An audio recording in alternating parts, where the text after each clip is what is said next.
নমস্কার, মমতাজ কিচেনে আপনাদের সবাইকে স্বাগত জানাই। আজকে আমি একেবারে নতুন একটি রেসিপির ভিডিও দেখাবো। তার জন্য পুরো ভিডিওটি দেখার অনুরোধ রইল। চলুন, এখানে আমি কয়েকটি আলু কেটে রেখেছিলাম।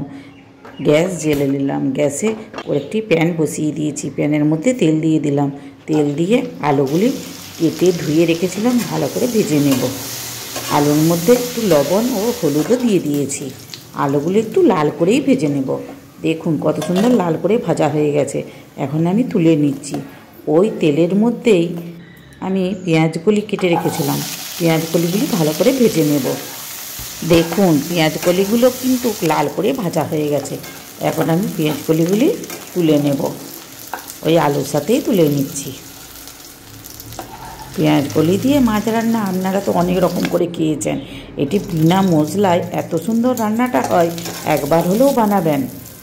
এখন আমি ওই কড়াইয়েই একটা তেজপাতা, 3টে কাঁচা লঙ্কা আর 1 চামচ কালো জিরে দিয়ে দিলাম। তো 1 সেকেন্ড নাড়াচাড়া করে 2টো টমেটো কেটে রেখেছিলাম, টমেটোগুলি দিয়ে দিলাম। টমেটোর মধ্যে লবণ, হলুদ, জিরে আর অল্প লঙ্কা গুঁড়ো দিয়ে দিলাম। দিয়ে টমেটোগুলো যতক্ষণ না গলবে ততক্ষণ আমি অপেক্ষা করব।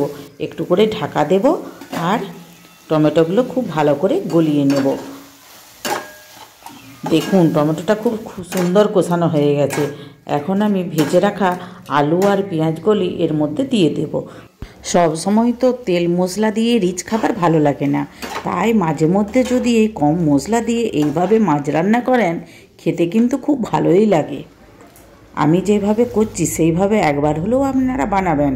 আর যদি বানান কমেন্ট করে জানাতে ভুলবেন না কিন্তু। দেখুন এখন আমার এই সব আলু পেঁয়াজকলি ভালো করে কষানো হয়ে গেছে। এর মধ্যে জল দিয়ে দিলাম। এখন আমার তরকারি খুব ভালো করেই বসানো হয়ে গেছে। এখন সিদ্ধ হওয়ার জন্য অপেক্ষা করব। এখন মাছগুলি ভেজে নেব। তার জন্য একটা অন্য কড়াই বসিয়েছি। কড়াই খুব গরম হয়ে গেছে। কড়াইয়ের মধ্যে তেল দিয়ে দিলাম আর অল্প লবণ দিয়ে দিলাম।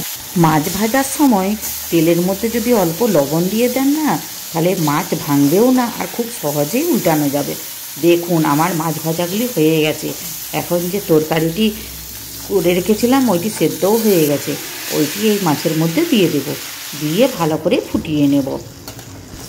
আমার কাছে তরকারির লবণ একটু কম মনে হয়েছে, তাই একটু লবণও দিয়ে দিলাম আর একটু কাঁচা তেল ছড়িয়ে দেব। তরকারির শেষে যদি একটু কাঁচা তেল দেওয়া হয় না, তরকারির স্বাদটা কিন্তু দ্বিগুণ বেড়ে যায়। পেঁয়াজকলি তো সবসময় পাওয়া যায় না, তাই ভাবলাম পেঁয়াজকলি দিয়ে মাছ রান্না করি আর আপনাদের সাথে শেয়ারও করি। এইভাবে মাছ রান্না করলে গরম ভাতের সাথে খুবই ভালো লাগে। আর রুটি দিয়েও কিন্তু খুব ভালো লাগবে। রুটি দিয়েও আপনারা খেতে পারেন। আজকে মাছের রেসিপির ভিডিওটি যদি আপনাদের ভালো লাগে একটা লাইক করার অনুরোধ রইল। আর প্লিজ সাবস্ক্রাইব করবেন আর বন্ধুবান্ধবদের সাথে শেয়ারও করবেন। চলুন মাছের তরকারিটা এখন একটা পাত্রে ঢেলে নেব। ভিডিওটি শেষ পর্যন্ত দেখার জন্য ধন্যবাদ। নতুন বন্ধুরা এখনও যারা আমার চ্যানেলটিকে সাবস্ক্রাইব করেননি, প্লিজ তাড়াতাড়ি সাবস্ক্রাইব করে ফেলুন। তবেই তো নিত্য নতুন রেসিপি সর্বপ্রথম আপনাদের কাছে পৌঁছে যাবে। আপনারা ভালো থাকবেন। ধন্যবাদ।